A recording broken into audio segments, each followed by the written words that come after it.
Boa noite, amigos telespectadores da Web TV Espaço Jorge Guedes. Hoje, terça-feira, estamos começando mais um programa Ciência e Espiritualidade. E eu, Jorge Guedes, dou a todos as boas-vindas.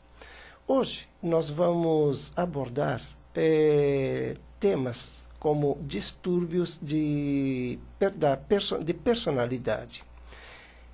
Como todos nós sabemos, já está cientificamente comprovado que os inúmeros distúrbios de personalidade se caracterizam por padrões irregulares da percepção e da reação. E estes eventos podem alterar os relacionamentos relativamente inflexíveis e, consequentemente, também considerados socialmente inadequados pela variedade de atitudes praticadas conscientemente ou inconscientemente. Ou seja, todo indivíduo pode personalizar ou variar padrões comportamentais consoantes a conveniência ou a intensidade das induções obsessivas infiltradas na mente. Só um instantinho, por favor. Que promoverão alterações comportamentais através da repetição de palavras, frases, vamos dizer, desconexas ou exaustivos ensaios de atos mental, semelhantes, vamos dizer assim, a uma peça de teatro. Existem vários grupos em estudo relacionados a esta linha. Eu, hoje, mencionarei 3. Dentro de uns segundinhos, já estarei aqui com vocês para começarmos a mencionar o primeiro grupo.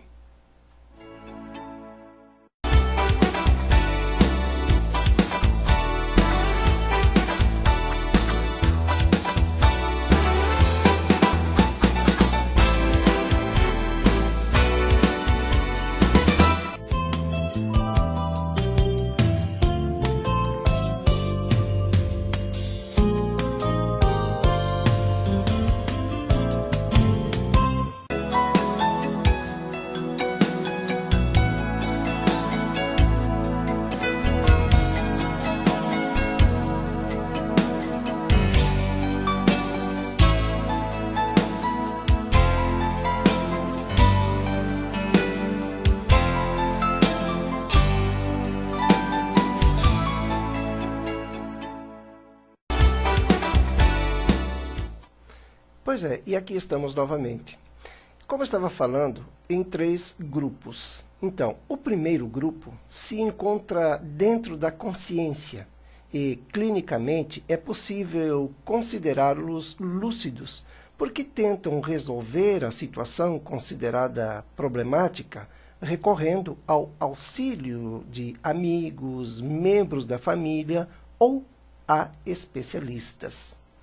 O segundo grupo podemos considerar fora da razão. Geralmente, pensam ser capazes de enfrentar os tormentos sem um acompanhamento especializado.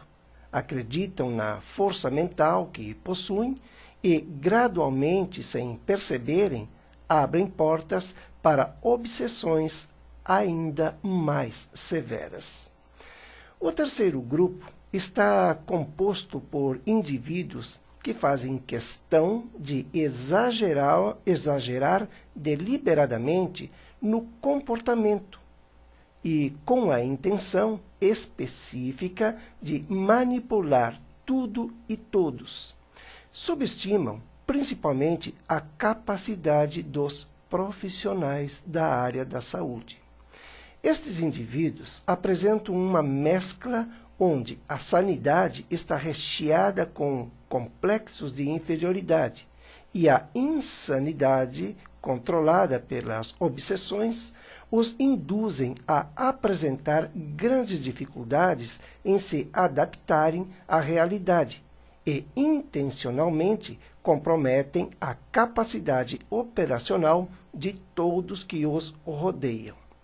Geralmente mentem, divagam e tentam transferir culpas, afirmando compulsivamente que os tormentos que vivem são provocados pelos outros ou por situações extremamente complexas, como as doenças ou sintomas de doenças graves ou raras. Para uma melhor compreensão, hoje, neste programa, abordarei alguns dos distúrbios de personalidade ligados à esquizofrenia, como o histriônico, paranoide, esquizoide, esquizotípico, narcisismo, antissocial, borderline, evitador, dependente, obsessivo-compulsivo, passivo, agressivo, bulimia nervosa. Bom, são tantos, se formos citar, então vamos passar a noite só citando distúrbios, né? Bem, vou apresentar um breve resumo do distúrbio de personalidade histriônico. Os indivíduos acometidos por este distúrbio são geralmente infantis, superficiais nos relacionamentos, utilizam o sexo para atrair o alvo, por eles já eleito, mesmo quando não sentem interesse físico. O que lhes motiva é o desafio da manipulação psicológica.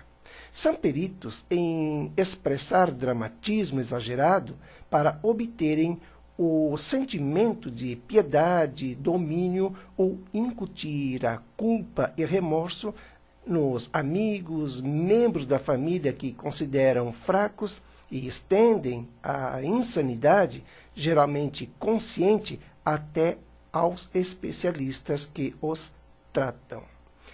Estudos científicos afirmam que todo histriônico é hipocondríaco, porém, nem sempre são dependentes ou desprotegidos, como tentam desesperadamente expressar através de queixas de dores, abandono, solidão e outras situações que é comum para eles. Mas quem não os conhece torna-se involuntariamente escravo dos caprichos, correndo, vamos dizer, o risco de perder, inclusive, a própria personalidade. Neste caso, o tratamento adequado para o histriônico, ou seja, para este distúrbio, é não deixar-se contagiar por esta péssima influência e estabelecer limites rigorosos para que eles não invadam a sua privacidade. Dentro de alguns segundos já estarei aqui para falarmos sobre o déficit de atenção. Um segundo.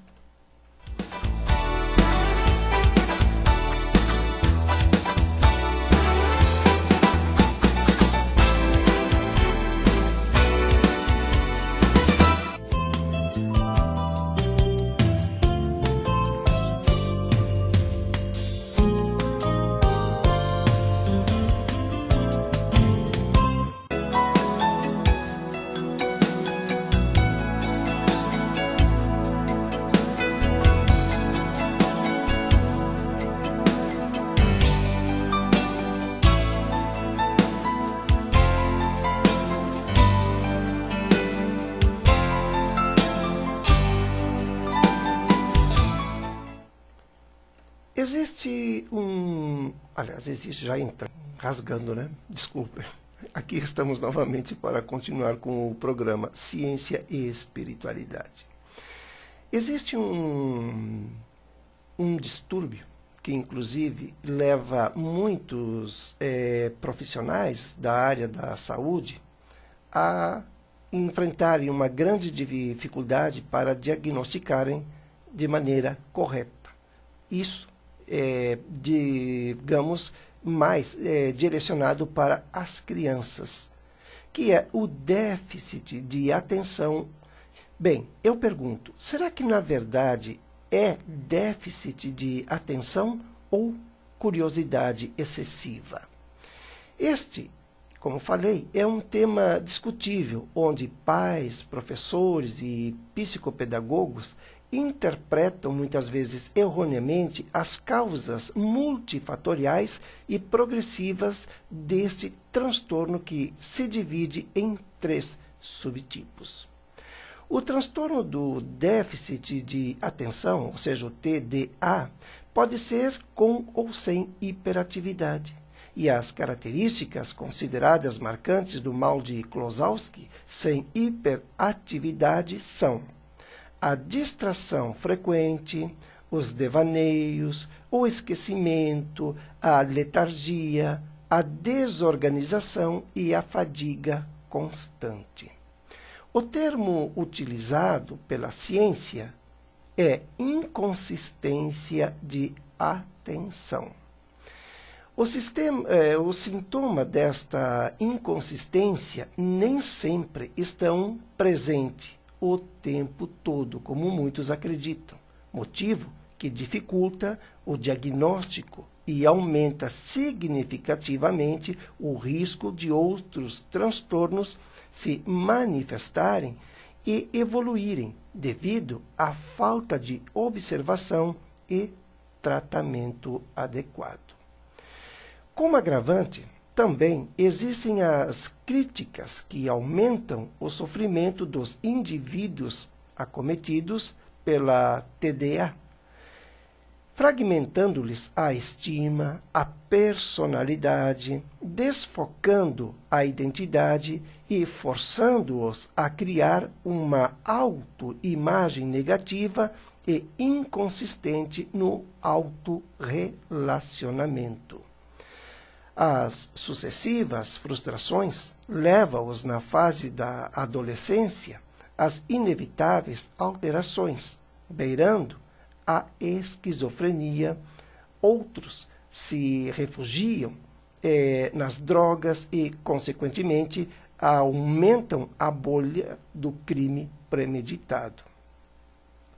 Um requisito básico ao diagnóstico do TDA são os sintomas presentes antes dos 7 anos de vida e que são ignorados, na maioria das vezes, nas crianças. Todas sabemos que transitam por diversos ambientes, principalmente em casa e na escola. Sintomas que deveriam ser observados nas crianças até 7 anos. Falha ao prestar atenção a detalhes, dificuldade em manter a atenção nas tarefas ou brincadeiras, não ouvir quando lhe dirigem a palavra, insegurança em seguir instruções ou concluir tarefas, resistência para enquadrar-se no ambiente, perda frequente de elementos necessários às tarefas e atividades, não gostar de nada que exija esforço mental. Distanciam-se também das companhias, procuram geralmente o silêncio, a solidão, e este é o início das depressões. O transtorno do déficit de atenção com hiperatividade, quando se trata de adolescentes ou adultos, os sintomas são mais severos e visíveis. Neste caso, desassociação, alteração constante de personalidade, impulsividade descontrolada, desejo de automutilação, tentativas frequentes de suicídio, ideias homicidas, fingimento de omissão quase total, falta de controle psicológico, agitação, dificuldades emocionais e agressividade. Cientificamente, já está comprovado que estes indivíduos têm uma inteligência acima da média e podem ser controlados sem medicamentos. E para diagnosticar um caso de TDAH, que é o transtorno do déficit de atenção e hiperatividade, é necessário que o indivíduo apresente pelo menos 6 dos sintomas. E, além disso, os sintomas devem manifestar-se em 2 ou mais ambientes diferentes. E também por períodos superiores a 6 meses. Dentro de segundinhos, já estamos novamente juntos.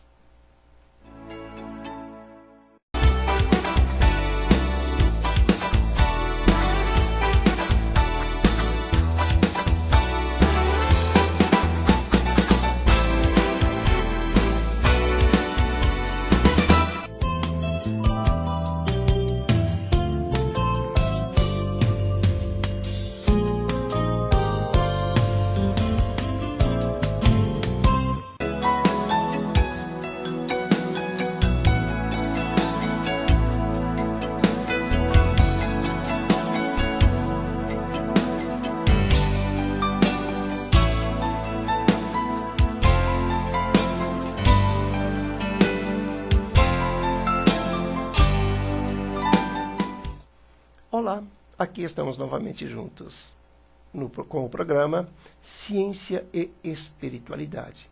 Agora, vamos falar um pouquinho sobre a psicopatia. A psicopatia tem vários níveis e está relacionada a importantes disfunções cerebrais e, principalmente, a 2 fatores considerados por alguns cientistas de grande relevância. São estes: o caráter e as influências obsessivas. É importante esclarecer que, para formalizar um diagnóstico razoavelmente desejável, é necessário analisar a conduta, as crenças, o histórico familiar, a violência física e psicológica que o indivíduo foi submetido ou que se autoimpôs na fase da infância e da adolescência.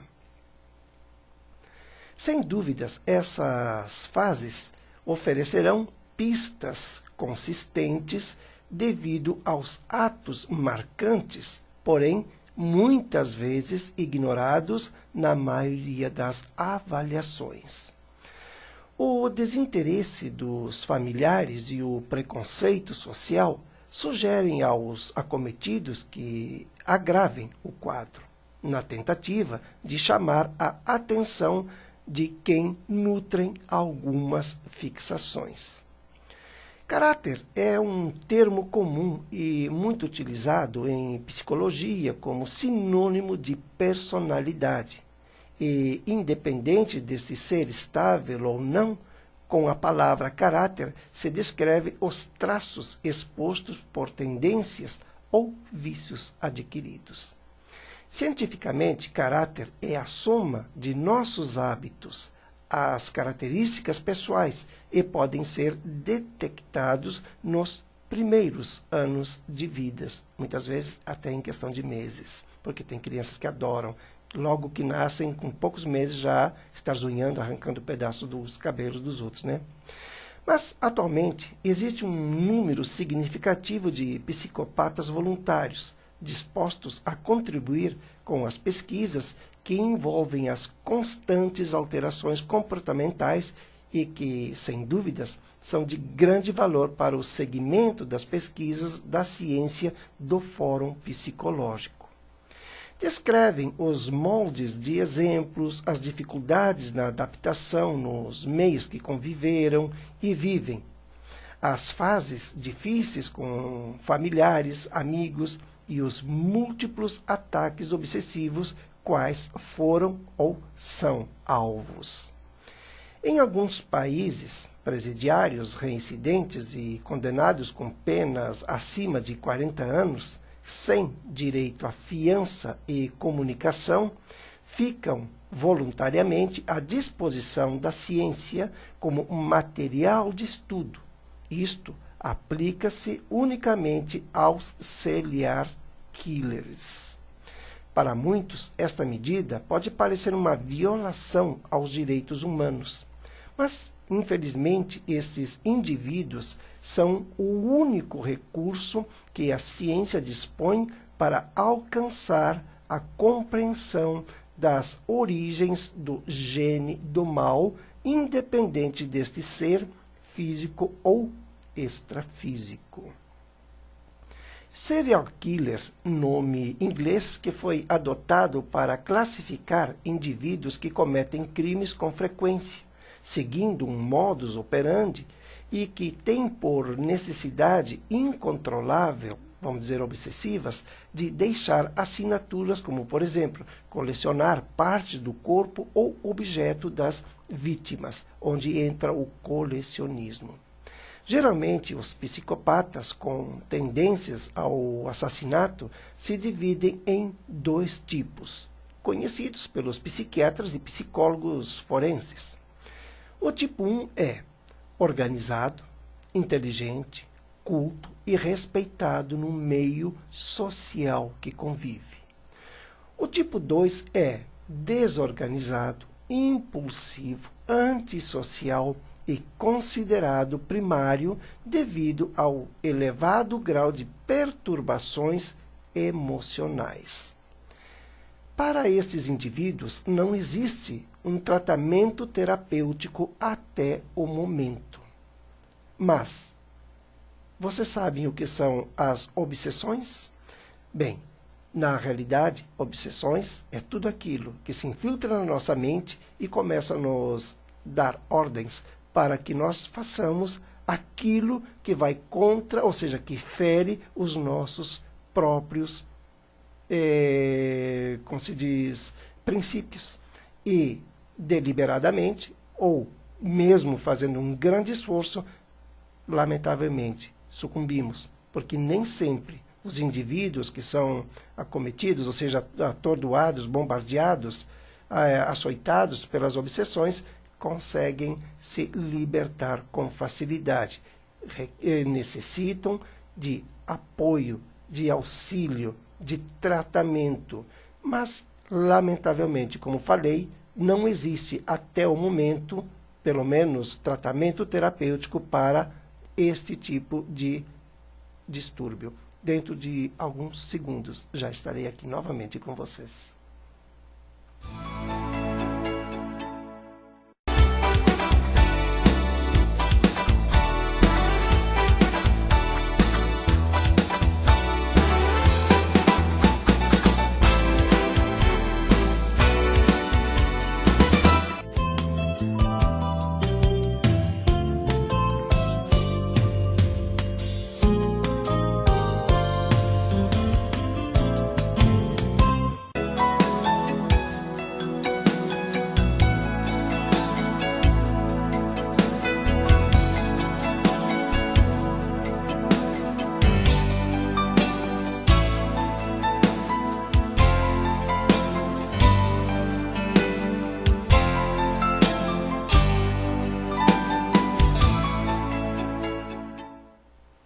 Olá, aqui estou novamente. Só que agora nós vamos conversar sobre esquizofrenia, rótulos e nomenclaturas.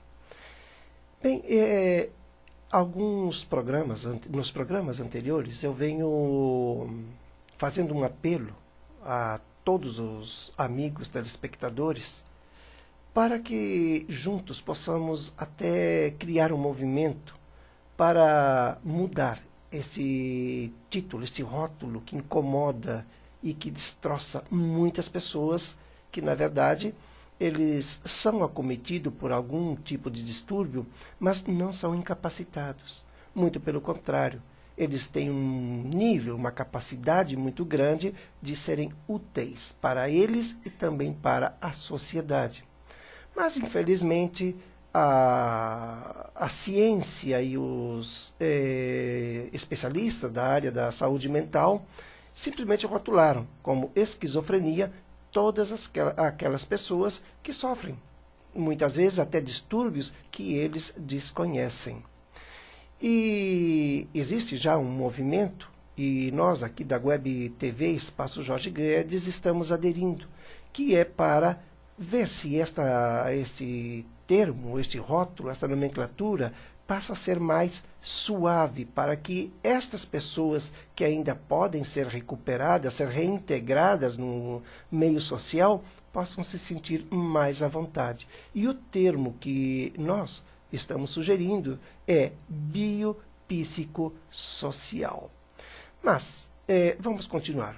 Nas teorias da psicanálise, o rótulo de esquizofrênico tem gerado constrangimento, como falei, a milhões de indivíduos. E estes lutam para se libertar do estigma imposto, rejeitando o diagnóstico que os associa à insanidade e os considera até como peso social. Cientificamente foi constatado que esquizofrenia, termo considerado pejorativo, muito utilizado pela psiquiatria, não deveria ser aplicado como diagnóstico padrão, mesmo porque grande parte dos profissionais da área mental tem o conhecimento que a constituição psicológica, metabólica e genética entre os indivíduos não é padronizada. Segundo a ciência, a teoria freudiana tornou-se redutiva ao abordar a rejeição, o desinteresse, a ausência de afeto, de gratidão e a falta de comunicação verbal durante a gravidez. Isso no caso da mãe com o feto, como mecanismos capazes de provocar poderosa explosão de padronizações e comportamentais que irremediavelmente conduzirá os indivíduos na fase da infância e adolescência a desenvolverem características similares da mãe.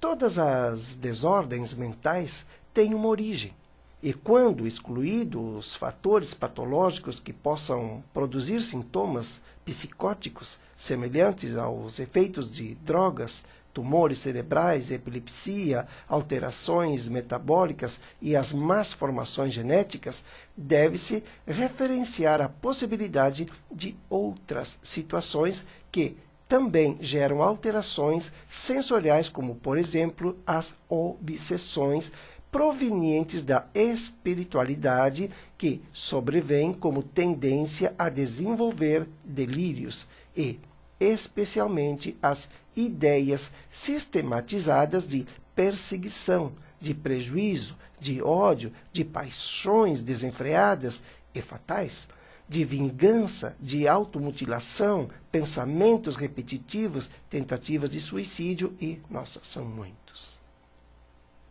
Este complexo mosaico, vamos dizer assim, pode e deve ser observado com atenção por profissionais desapegados dos preconceitos e abertos à etiologia multifatorial expansiva, como as possessões indesejadas, os transes catatônicos, a mediunidade mal desenvolvida, a falta de informação quanto à espiritualidade e suas ações e outras perturbações extrasensoriais que atrofiam a coordenação motora e emocional, expressando conflitos angustiantes através das depressões, flutuação comportamental, desligamento temporário da realidade, incoercível, vamos dizer assim, incoercível fuga vegetativa prolongada, representações compulsivas, excitação somática violenta, desejos incontroláveis de defesa contra inimigos imaginários ou extensas conversas com amigos invisíveis. Em alguns países europeus, principalmente no Reino Unido, a psiquiatria está adotando uma nova nomenclatura, que é a que eu falei, para os casos cujos sintomas vão além da conhecida esquizofrenia, que é o biopsicossocial. É o nome, vamos dizer, a nomenclatura atribuída aos indivíduos que apresentam capacidade, como falei, sensitiva, e esta pode se apresentar independente da idade, gênero, classe social, religião ou cultura. Na doutrina espírita, no candomblé e nos rituais de voodoo na Jamaica, são popularmente conhecidos como médiums estes indivíduos que muitas vezes são considerados como esquizofrênicos e que estamos lutando para torná-los biopsicossociais e são classificados em dois tipos. Tipo 1. Quando é detectada a atividade mental entre o homem e o espírito. A comunicação pode ser oral ou gestual, que é a psicofonia, através da escrita, psicografia, quando o espírito se faz visível, vidência, e no momento que o espírito utiliza o corpo do biopsicossocial médium como instrumento, também podem deixar mensagens escritas, nesse caso, pneumatografia, e ao se expressar oralmente, pneumatofonia. Tipo 2. É quando esta capacidade se resume a simples sensações. Atualmente, existem os parapsicólogos forenses, considerados biopsicossocial, conhecidos como investigadores psíquicos ou sensitivos, que trabalham com a polícia na investigação de crimes de difícil solução. Eles analisam o local da cena do crime, compilam perfil de suspeitos, auxiliam no interrogatório e passam informações consideradas de grande relevância para os agentes quando a tecnologia é insuficiente. Biopsicossociais. Em muitos outros países conhecidos simplesmente como esquizofrênico. Em outras doutrinas ou correntes filosóficas, é comum o termo clarividente, intuitivo e sensitivo. Como podemos ver, nem tudo é esquizofrenia. A ciência, na verdade, não rejeita a espiritualidade. O que falta é informação e transparência, elementos há muito tempo amputados pelos dogmas implantados na cultura da conveniência. Os cientistas que investigam esta área ainda não encontraram brecha para trazer à luz a realidade dos paranormais, ou seja, os biopsicossocial, rotulados como esquizofrênicos e recebendo da psiquiatria e da sociedade a méritum, vamos dizer assim, condecoração de tipo ou subtipo. Dentro de alguns segundos já estou aqui com vocês.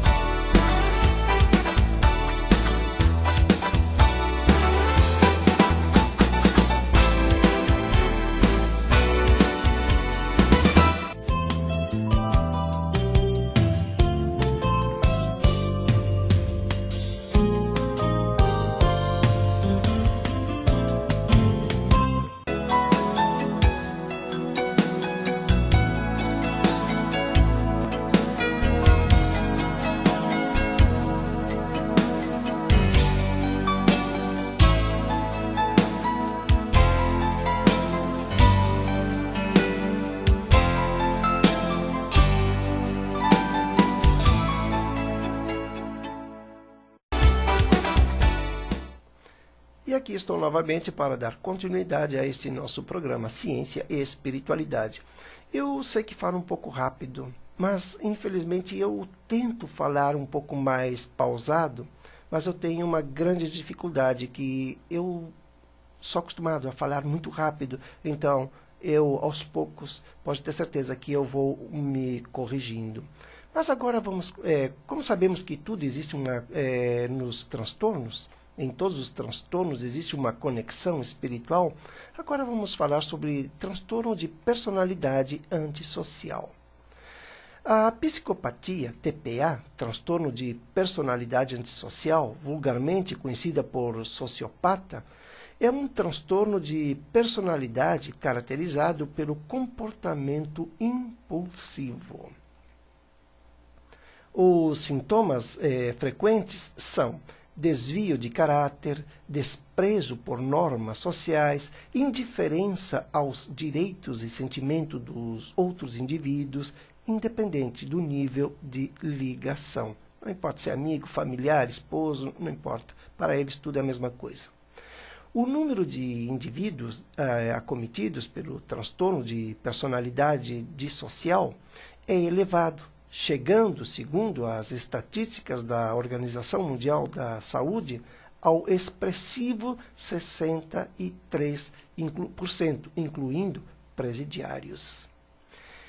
Esse transtorno é caracterizado pela ausência de empatia com qualquer ser vivo, independente de ser humano ou um animal, tendo como resultado sérios prejuízos aos que convivem com estes indivíduos.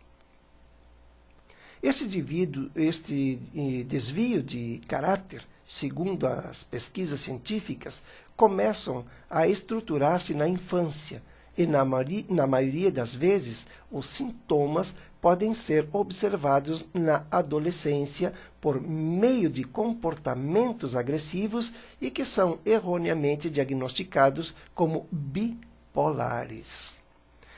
Geralmente, estes indivíduos têm uma família desestruturada ou tiveram uma infância difícil.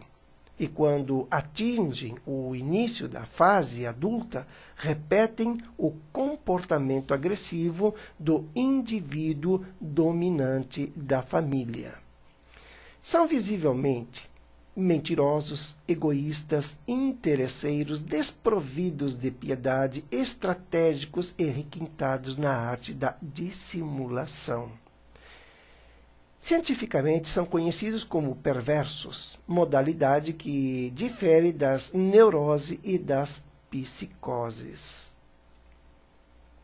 Este comportamento não é modificado com facilidade, por existir uma tendência a culpar os outros ou fornecer racionalizações plausíveis para justificarem as causas que os levaram ou levam a entrar em conflito com a sociedade. Bem, nos termos científicos, são denominados como egocêntricos, patológicos, devido à incapacidade de sentir e expressar afeto, têm vida impessoal, são pobres na tolerância, porém ricos no requinte da violência psicológica. Vou citar alguns sintomas, que são dificuldades em conformar-se com as normas sociais, impulsividade em fazer planos para o futuro, irritabilidade e agressividade, também necessidade por lutas corporais, desrespeito e irresponsabilidade pela própria vida e principalmente pela vida alheia. Também podemos incluir ausência de remorsos, tendências para enganar, mentir repetidamente, usar nomes falsos, ludibriar e visar vantagens pessoais. No sexo, só alcançam prazer na dor do parceiro ou parceira. Dificilmente estes indivíduos conseguem manter uma relação duradoura, mesmo com os da mesma espécie. É um querendo guerra com o outro, né? Para diagnosticar um sociopata, ou psiquiatra ou psicólogo, deve abranger os recursos afetivos, interpessoais e comportamentais, geralmente, vamos dizer, infelizmente, ausente. Recursos para uma avaliação. Bem, observar narcisismo agressivo, charme superficial, grandiosidade, esperteza, ideias férteis, baixo grau de aceitação das responsabilidades das próprias ações, insensibilidade, tendência ao tédio, vida parasitária, ausência de metas e promiscuidade. Bem, são muitas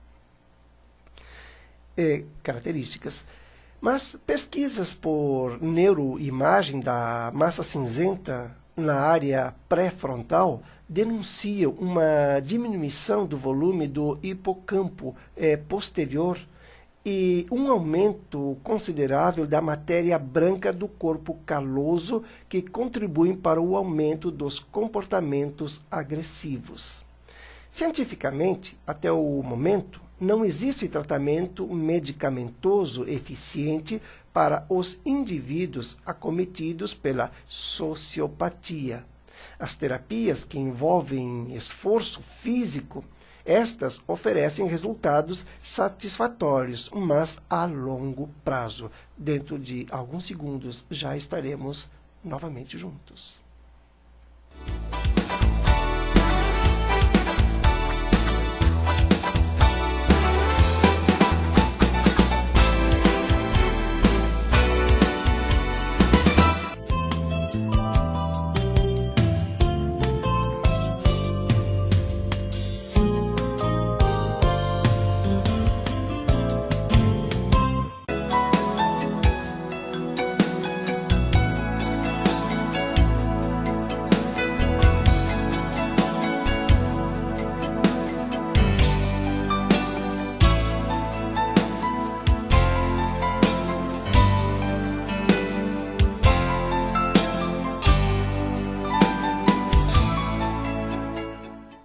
Pois é, e o programa Ciência e Espiritualidade está aqui.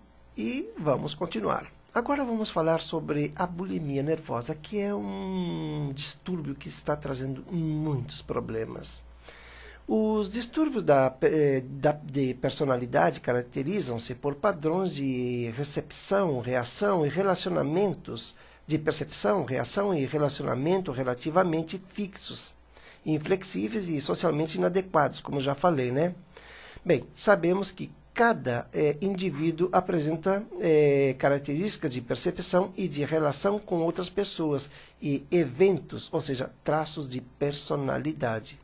Em outras palavras, todos os indivíduos tendem a enfrentar as situações estressantes com um estilo individual, mas repetitivo. Posso até citar o exemplo. Alguns indivíduos sempre respondem a uma situação problemática buscando ajuda de outros. Outros sempre assumem que podem enfrentar seus problemas sozinhos. Alguns indivíduos tentam até minimizar, mas outros, infelizmente, exageram e exageram muito. Embora os indivíduos tendam sempre a responder da mesma forma, há uma situação difícil. A maioria é propensa a tentar um outro caminho, caso a primeira resposta seja ineficiente. Em contraste, os indivíduos com distúrbios de personalidade são tão rígidos que não conseguem se adaptar à realidade, o que compromete a sua capacidade, muitas vezes, de serem, de estarem operacional, de serem produtivos, a eles mesmos e à sociedade. Os seus padrões inadequados de pensamento e comportamento tornam-se evidentes no início da vida adulta, frequentemente antes e tendem a durar durante a vida toda, esses tipos de situações. Eles podem apresentar problemas em suas relações sociais, interpessoais e no trabalho. Os indivíduos com distúrbios da personalidade normalmente não têm consciência de que os seus padrões de comportamento ou de pensamentos estão sendo inadequados. Ao contrário, eles sempre acreditam que seus padrões são normais e corretos. Frequentemente, os familiares ou assistentes sociais os encaminham a um psiquiatra porque o seu comportamento inadequado causa dificuldade para os outros que estão ali ao seu redor. Por outro lado, os indivíduos com distúrbio da ansiedade causam problemas para eles próprios, mas não para os outros. Quando os indivíduos com distúrbios da personalidade buscam ajuda voluntariamente, frequentemente por causa de frustrações, eles, infelizmente, tendem a acreditar que os seus problemas são causados pelos outros ou por uma situação particularmente extremamente complicada, difícil que se torna um verdadeiro labirinto, ou seja, eles criam esse labirinto. Os distúrbios de personalidade incluem os seguintes tipos. Como falei, paranoide, esquizoide, esquizotípico, estriônico, narcisista, antissocial, limítrofe, evitador. Bem, eu estou repetindo porque acabei de receber, ou seja, durante o intervalo, um e-mail para aqui no Facebook, para que eu repetisse que não tinham pego. Mas tudo bem. Também esqueci de dizer um detalhe, que todas as emissões da Web TV Espaço Jorge Guedes, ela imediatamente passa para o YouTube e para todas as redes sociais. Bem, amigos, quero convidá-los para amanhã, quarta-feira, estarem aqui na Web TV Espaço Jorge Guedes com o programa da Marianita, que bem, eu vou fazer um pouquinho de suspense, já volto. Não vou não. Dicas e reflexões. Dentro de alguns segundinhos, já estou aqui com vocês.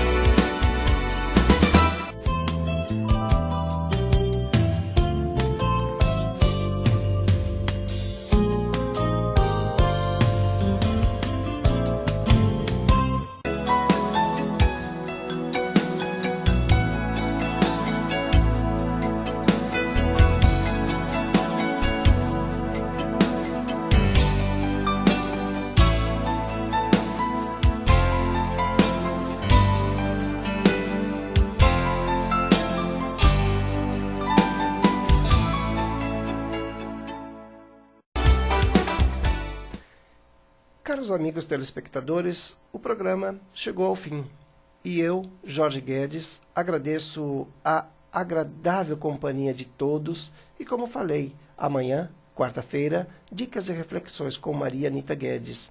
E eu, além de estar aqui todas as terças-feiras a partir das 22 horas, também estou na Web Rádio Espaço Jorge Guedes, com 2 programas. Segunda-feira, a partir das 20 horas, horário de Brasília, e na sexta-feira, a partir das 19h30. Bem, eu espero a companhia de todos. E a todos uma boa noite e uma boa continuidade na semana. Muita paz e prosperidade a todos. Até!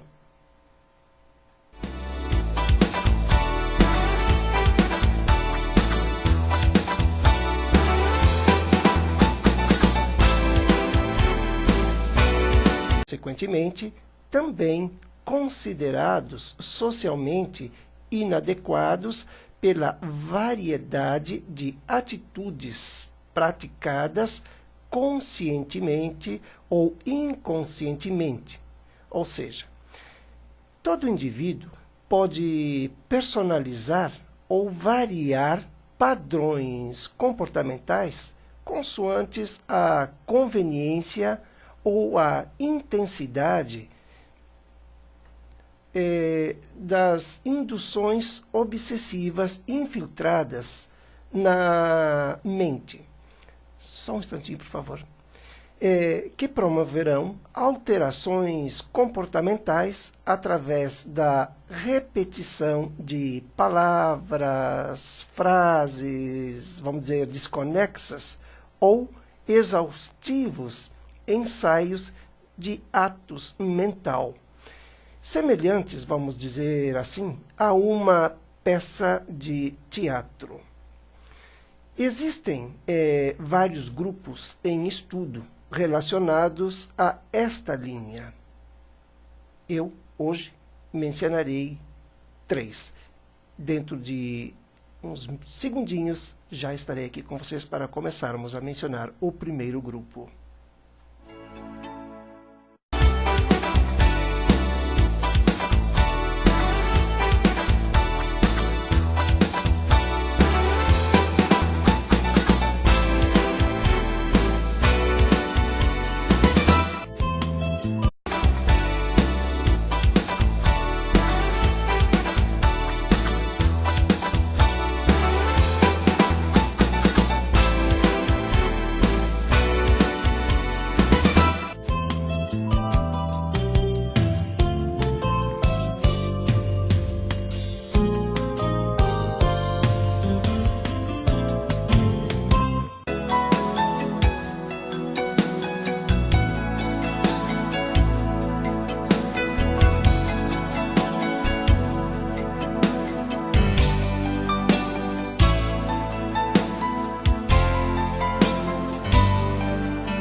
noite, amigos telespectadores da Web TV Espaço Jorge Guedes. Hoje, terça-feira, estamos começando mais um programa Ciência e Espiritualidade. E eu, Jorge Guedes, dou a todos as boas-vindas. Hoje nós vamos abordar temas como distúrbios de personalidade. Como todos nós sabemos, já está cientificamente comprovado que os inúmeros distúrbios de personalidade se caracterizam por padrões irregulares da percepção e da reação. E estes eventos podem alterar os relacionamentos relativamente inflexíveis e com a intenção específica de manipular tudo e todos. Subestimam principalmente a capacidade dos profissionais da área da saúde. Estes indivíduos apresentam uma mescla onde a sanidade está recheada com complexos de inferioridade e a insanidade, controlada pelas obsessões, os induzem a apresentar grandes dificuldades em se adaptarem à realidade e intencionalmente comprometem a capacidade operacional de todos que os rodeiam. Geralmente mentem, divagam e tentam transferir culpas, afirmando compulsivamente que os tormentos que vivem são provocados pelos outros ou por situações extremamente complexas, como as doenças ou sintomas de doenças graves ou raras. Para uma melhor compreensão, hoje, neste programa, abordarei alguns dos distúrbios de personalidade ligados à esquizofrenia, como o histriônico, paranoide, esquizoide, esquizotípico, narcisismo, antissocial, borderline, evitador, dependente, obsessivo-compulsivo, passivo, agressivo, bulimia nervosa. Bom, são tantos, se formos citar, então vamos passar a noite só citando distúrbios, né?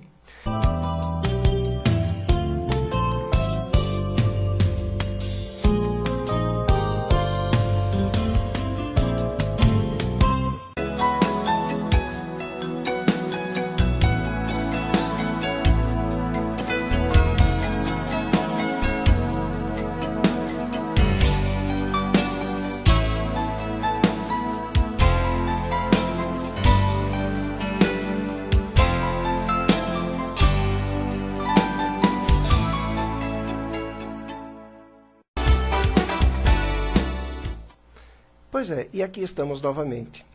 Como eu estava falando, em 3 grupos. Então, o primeiro grupo se encontra dentro da consciência e, clinicamente, é possível considerá-los lúcidos, porque tentam resolver a situação considerada problemática, recorrendo ao auxílio de amigos, membros da família ou a especialistas. O segundo grupo podemos considerar fora da razão. Geralmente, pensam ser capazes de enfrentar os tormentos sem um acompanhamento especializado. Acreditam na força mental que possuem e, gradualmente, sem perceberem, abrem portas para obsessões ainda mais severas.